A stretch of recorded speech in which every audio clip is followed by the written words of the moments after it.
Hi ಸ್ನೇಹಿತರೆ, welcome to our channel Mithun Raj ಅಡಿಗೆ ಮನೆ. ಇವತ್ತಿನ ವಿಡಿಯೋದಲ್ಲಿ ಸ್ಪೆಷಲ್ ಆಗಿ ನಾನು ತುಂಬಾನೇ ಹೆಲ್ತಿ ಆಗಿರುವಂತ ಲಡ್ಡು ರೆಸಿಪಿನ ಮಾಡಿ ತೋರಿಸ್ತಾ ಇದ್ದೀನಿ. ದಿನ ಒಂದು ಈ ಲಡ್ಡು ತಿಂದ್ರೆ ಸಾಕು, ತುಂಬಾನೇ ಹೆಲ್ತ್ ಬೆನಿಫಿಟ್ಸ್ ಇದಾವೆ. ತೂಕ ಇಳಿಸೋಕೆ, ಕೂದಲು ತುಂಬಾನೇ ಉದುರ್ತಿದ್ದಾವೆ, ಸ್ವಲ್ಪ ಕೂಡ ಕಡಿಮೆ ಆಗ್ತಿಲ್ಲ ಅನ್ನೋ ಟೈಮಲ್ಲಿ, ಮತ್ತೆ ಮುಖದಲ್ಲಿ ಪಿಂಪಲ್ಸ್ ಜಾಸ್ತಿ ಆಗ್ತಿದ್ದಾವೆ, ರಿಂಕಲ್ ಜಾಸ್ತಿ ಆಗ್ತಿದ್ದಾವೆ ಅನ್ನೋ ಟೈಮಲ್ಲಿ ದಿನ ಒಂದು ಲಡ್ಡು ತಿಂದು ನೋಡಿ. ತುಂಬಾನೇ ಹೆಲ್ತ್ ಬೆನಿಫಿಟ್ಸ್ ಇದಾವೆ. ಎಕ್ಸ್ಪೆಷಲಿ ಕೂದಲಿಗೆ ಮತ್ತೆ ಚರ್ಮಕ್ಕೆ ಮಾತ್ರ ತುಂಬಾನೇ ಒಳ್ಳೆಯದು. ಖಂಡಿತ ಟ್ರೈ ಮಾಡ್ತಿರಲ್ವಾ? ಮೊದಲನೇದಾಗಿ ಒಂದು ಫ್ರೈ ಪ್ಯಾನ್ ಅಲ್ಲಿ 1 ಕಪ್ ಅಷ್ಟು ಫ್ಲಾಕ್ಸ್ ಸೀಡ್ಸ್ ನ ಹಾಕ್ತಾ ಇದ್ದೀನಿ. ಫ್ಲಾಕ್ಸ್ ಸೀಡ್ಸ್ ನ ಬಗ್ಗೆ ಸ್ವಲ್ಪ ಎಕ್ಸ್ಪ್ಲೇನ್ ಮಾಡ್ಬಿಡ್ತೀನಿ. ಫ್ಲಾಕ್ಸ್ ಸೀಡ್ಸ್ ಅಂತಂದ್ರೆ ಅಗಸೆ ಬೀಜ ಅಂತ ಕರೀತಾರೆ. ಇದರಿಂದ ತುಂಬಾನೇ ಬೆನಿಫಿಟ್ಸ್ ಇದಾವೆ. ತೂಕ ಇಳಿಸೋಕೆ, ಡಯಾಬಿಟಿಸ್ ಕಂಟ್ರೋಲ್ ಮಾಡೋಕೆ, ಡೈಜೆಷನ್ಗೆ, ಮೂಳೆಗಳನ್ನ ಸ್ಟ್ರಾಂಗ್ ಮಾಡ್ಲಿಕ್ಕೆ, ಮತ್ತೆ ಕೂದಲು ಮತ್ತೆ ಚರ್ಮಕ್ಕೆ ತುಂಬಾನೇ ಒಳ್ಳೇದು. ಅಗಸೆ ಬೀಜನ ಹಾಕಿದ್ಮೇಲೆ ಗ್ಯಾಸ್ ಅನ್ನ ಲೋ ಫ್ಲೇಮ್ ಅಲ್ಲಿ ಇಟ್ಕೊಂಡು 1 ನಿಮಿಷ ರೋಸ್ಟ್ ಮಾಡಬೇಕು. ಜಾಸ್ತಿ ರೋಸ್ಟ್ ಮಾಡೋಕೆ ಹೋಗಬೇಡಿ, ಯಾವುದೇ ಕಾರಣಕ್ಕೂ ಮೀಡಿಯಂ ಹೈ ಫ್ಲೇಮ್ ಅಲ್ಲಿ ಇಟ್ಕೋಬೇಡಿ. ಈ ರೀತಿ 1 ನಿಮಿಷ ರೋಸ್ಟ್ ಮಾಡಿದ್ಮೇಲೆ ಒಂದು ಪ್ಲೇಟ್ ಅಲ್ಲಿ ಹಾಕೊಂಡು ರೆಡಿ ಮಾಡ್ಕೊಳ್ಳಿ. ನಂತರ ಅದೇ ಪಾನ್ಗೆ ನಾನು ಯಾವ ಕಪ್ಪಲ್ಲಿ ಅಗಸೆ ಬೀಜ ತಗೊಂಡಿರ್ತೀನೋ ಅದೇ ಕಪ್ಪಿನ ಅಳತೆಯಲ್ಲಿ ಅರ್ಧ ಕಪ್ಪಿನಷ್ಟು ಶೇಂಗಾ ಬೀಜನ ತಗೊಂಡಿದ್ದೀನಿ. ಗ್ಯಾಸ್ ಅನ್ನ ಲೋ ಫ್ಲೇಮ್ ಅಲ್ಲಿ ಅಥವಾ ಮೀಡಿಯಂ ಫ್ಲೇಮ್ ಅಲ್ಲಿ ಇಟ್ಕೊಂಡೆ ಫ್ರೈ ಮಾಡ್ಕೊಳ್ಳಿ. ಅಂಡ್ ನಿಮ್ಮೆಲ್ಲರ ಹತ್ರ ಒಂದು ರಿಕ್ವೆಸ್ಟ್, ನನ್ನ ಚಾನಲ್ ನ ಮೊದಲನೇ ಬಾರಿ ನೋಡ್ತಾ ಇದ್ರೆ ಪ್ಲೀಸ್ ಎಲ್ಲರೂ ದಯವಿಟ್ಟು ಸಬ್ಸ್ಕ್ರೈಬ್ ಮಾಡ್ಕೊಳ್ಳಿ. ಪಕ್ಕದಲ್ಲೇ ಇರುವಂತ ಬೆಲ್ ಬಟನ್ ನ ಕ್ಲಿಕ್ ಮಾಡಿದ್ರೆ ನಾನು ಯಾವಾಗ ವಿಡಿಯೋಸ್ ಹಾಕಿದ್ರೆ ನೋಟಿಫಿಕೇಶನ್ ಬರುತ್ತೆ. ಶೇಂಗಾ ಬೀಜನ ಚೆನ್ನಾಗಿ ಹುರ್ಕೊಂಡಿದ್ಮೇಲೆ ಅದೇ ಕಪ್ಪಿನ ಅಳತೆಯಲ್ಲಿ ಅರ್ಧ ಕಪ್ಪಿನಷ್ಟು ನಾನು ಒಣ ಕೊಬ್ಬರಿ ಪುಡಿನ ಹಾಕ್ತಾ ಇದ್ದೀನಿ. ಒಂದ್ ವೇಳೆ ನಿಮ್ಮ ಹತ್ರ ಒಣ ಕೊಬ್ಬರಿ ಇದ್ರೆ ಶೇಂಗಾ ಬೀಜನ ಒಂದು ಪ್ಲೇಟಲ್ಲಿ ತಗೊಂಡು ನಂತರ ಒಣ ಕೊಬ್ಬರಿನ ಸ್ವಲ್ಪ ಫ್ರೈ ಮಾಡ್ಕೊಳ್ಳಿ. ಶೇಂಗಾ ಬೀಜ ಫ್ರೈ ಆದ್ಮೇಲೆ ಗ್ಯಾಸ್ನ ಆಫ್ ಮಾಡ್ಕೊಂಡು ನಂತರ ಕೊಬ್ಬರಿ ಪುಡಿ ಹಾಕೊಂಡು ಈ ರೀತಿ ಮಿಕ್ಸ್ ಮಾಡ್ಕೊಂಡು ಒಂದು ಪ್ಲೇಟಲ್ಲಿ ಹಾಕೊಳ್ಳಿ. ಅದೇ ಗ್ಯಾಸ್ ಆನ್ ಅಲ್ಲಿ ಇದ್ರೆ ತುಂಬಾನೇ ಹೊತ್ತೋಗ್ಬಿಡುತ್ತೆ. ನಂತರ ಅದೇ ಫ್ರೈ ಪ್ಯಾನ್ಗೆ 1 ಟೇಬಲ್ ಸ್ಪೂನ್ ಅಷ್ಟು ಬಿಳಿ ಎಳ್ಳನ್ನ ಹಾಕ್ತಾ ಇದ್ದೀನಿ. ಬಿಳಿ ಎಳ್ಳು ಕೂಡ ನಮ್ಮ ಆರೋಗ್ಯಕ್ಕೆ ತುಂಬಾನೇ ಒಳ್ಳೆಯದು. ಗ್ಯಾಸ್ ಅನ್ನ ಮೀಡಿಯಂ ಫ್ಲೇಮ್ ಅಲ್ಲಿ ಇಟ್ಕೊಂಡು ಈ ರೀತಿ ಸ್ವಲ್ಪ ಬಣ್ಣ ಬರೋವರೆಗೂ ಫ್ರೈ ಮಾಡ್ಕೊಂಡು ಈ ಒಂದು ಬಿಳಿ ಎಳ್ಳನ್ನ ಕೂಡ ಒಂದು ಪ್ಲೇಟಲ್ಲಿ ಎತ್ತಿಟ್ಕೊಂತೀನಿ. ನಂತರ ಅದೇ ಕಡಾಯಿಗೆ ನಾನು 2 ಸ್ಪೂನ್ ತುಪ್ಪ ಹಾಕ್ತಿದ್ದೀನಿ. ತುಪ್ಪ ಬಿಸಿ ಆದ್ಮೇಲೆ ಅರ್ಧ ಕಪ್ಪಿನಷ್ಟು ಗೋಧಿ ಹಿಟ್ಟನ್ನ ಹಾಕ್ಕೊಂತಾ ಇದ್ದೀನಿ.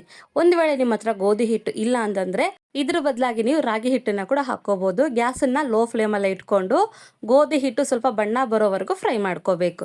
ಈ ರೀತಿ ಮಿಕ್ಸ್ ಮಾಡ್ತಾ ಇದ್ದಂಗೆಲ್ಲ ನೋಡಿದ್ರೆ ಕಲರ್ ಕೂಡ ಎಷ್ಟು ಚೆನ್ನಾಗಿ ಬಂದಿದೆ. ಈ ರೀತಿ ಕಲರ್ ಬರೋವರೆಗೂ ಫ್ರೈ ಮಾಡ್ಕೊಂಡು ಗ್ಯಾಸ್ ಆಫ್ ಮಾಡ್ಕೊಂಡ್ಬಿಡ್ತೀನಿ. ಎಷ್ಟು ಚೆನ್ನಾಗಿ ಬಂದಿದೆ ನೋಡಿ ಕಲರು. ಇವಾಗ ಗ್ಯಾಸ್ ಆಫ್ ಮಾಡ್ಕೊಂಡು ಪ್ಲೇಟಲ್ಲಿ ಹಾಕೊಂಡು ಇದನ್ನ ಕೂಡ ಸ್ವಲ್ಪ ಹೊತ್ತು ಆರಿಸ್ಕೊಳ್ಳೋಣ.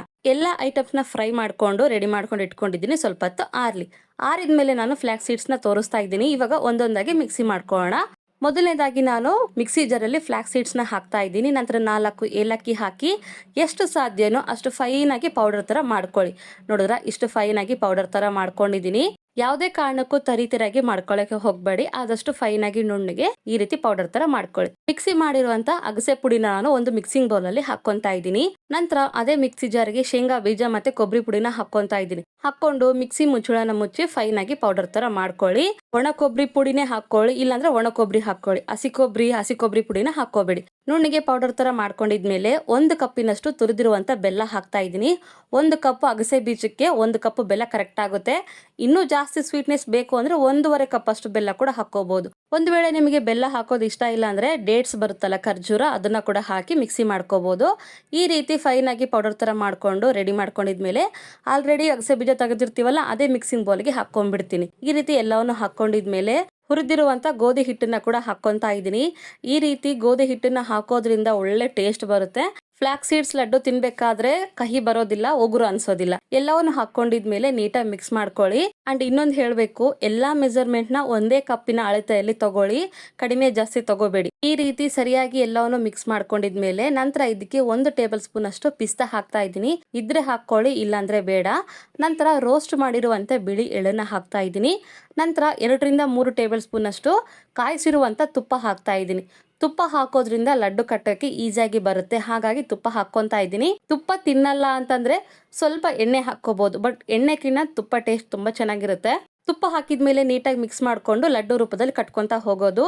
ಈ ಲಡ್ಡುನ ಹೊರಗಡೆ ಇಟ್ರೆ ಒಂದು 10 ದಿನದವರೆಗೂ ಸ್ಟೋರ್ ಮಾಡ್ಬೋದು. ಅದೇ ಫ್ರಿಜ್ ಅಲ್ಲಿ ಇಟ್ರೆ 1 ತಿಂಗಳವರೆಗೂ ಸ್ಟೋರ್ ಮಾಡ್ಬೋದು. ಬಟ್ ಹೆಂಗ್ ಮಾಡ್ಕೊಂಡ್ರು ರುಚಿ ಮಾತ್ರ ತುಂಬಾ ಚೆನ್ನಾಗಿರುತ್ತೆ. ರುಚಿಕಿನ್ನ ಹೆಲ್ತ್ ಬೆನಿಫಿಟ್ಸ್ ಮಾತ್ರ ತುಂಬಾ ಇರುತ್ತೆ. ಯಾರಿಗೆಲ್ಲ ಕೂದಲು ಉದುರ್ತಾ ಇದಾವೆ ಮತ್ತೆ ಪಿಂಪಲ್ಸ್ ಆಗ್ತಿದಾವೆ ಅನ್ನೋರಿಗೆ ಈ ಲಡ್ಡು ಬೆಸ್ಟ್ ಅಂತ ಹೇಳ್ತೀನಿ.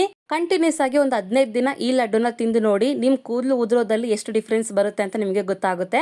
ಈ ರೀತಿ ಲಡ್ಡುನೆಲ್ಲ ಕಟ್ಕೊಂಡು ರೆಡಿ ಮಾಡ್ಕೊಂತೀನಿ. ನಾನ್ ತಗೊಂಡಿರೋ 1 ಕಪ್ ಅಗಸೆ ಬೀಜಕ್ಕೆ ಸರಿಸುಮಾರಾಗಿ ಒಂದು 10 10ರಿಂದ 12 ಲಡ್ಡು ಆಗಿದಾವೆ. ನೋಡಿದ್ರ ಲಡ್ಡುನ ರೆಡಿ ಮಾಡ್ಕೊಂಡಿದೀನಿ. ಲಡ್ಡು ಮೇಲೆ ಈ ರೀತಿ ಪಿಸ್ತಾ ಇಟ್ಟು ಗಾರ್ನಿಶಿಂಗ್ ಮಾಡ್ಕೊಂಡ್ರೆ ಸಿಂಪಲ್ ಆಗಿರುವಂತ ಅಗಸೆ ಬೀಜದ ಲಡ್ಡು ರೆಡಿನೇ ಆಗೋಗುತ್ತೆ. ಕಂಪಲ್ಸರಿ ಆಗಿ ಟ್ರೈ ಮಾಡಿ, ತುಂಬಾನೇ ಹೆಲ್ತ್ ಬೆನಿಫಿಟ್ಸ್ ಇದಾವೆ. ಚಿಕ್ಕ ಮಕ್ಕಳಿಂದ ಹಿಡಿದು ದೊಡ್ಡೋರ್ವರೆಗೂ ಎಲ್ಲರೂ ಆರಾಮಾಗಿ ತಿನ್ನುವಂತ ಈ ಲಡ್ಡು ನಿಮಗೆ ಇಷ್ಟ ಆಗುತ್ತೆ ಅನ್ಕೊಂಡಿದೀನಿ. ಇಷ್ಟ ಆದ್ರೆ ನನ್ನ ಚಾನಲ್ ನ like, share, comment and subscribe ಮಾಡ್ಕೊಳ್ಳೋದನ್ನ ಮಾತ್ರ ಮರಿಬೇಡಿ. ಓಕೆನಾ? ಮುಂದಿನ ವಿಡಿಯೋದಲ್ಲಿ ಮತ್ತೆ ಸಿಗ್ತೀನಿ. ಎಲ್ಲರಿಗೂ ಟೇಕ್ ಕೇರ್, ಬಾಯ್.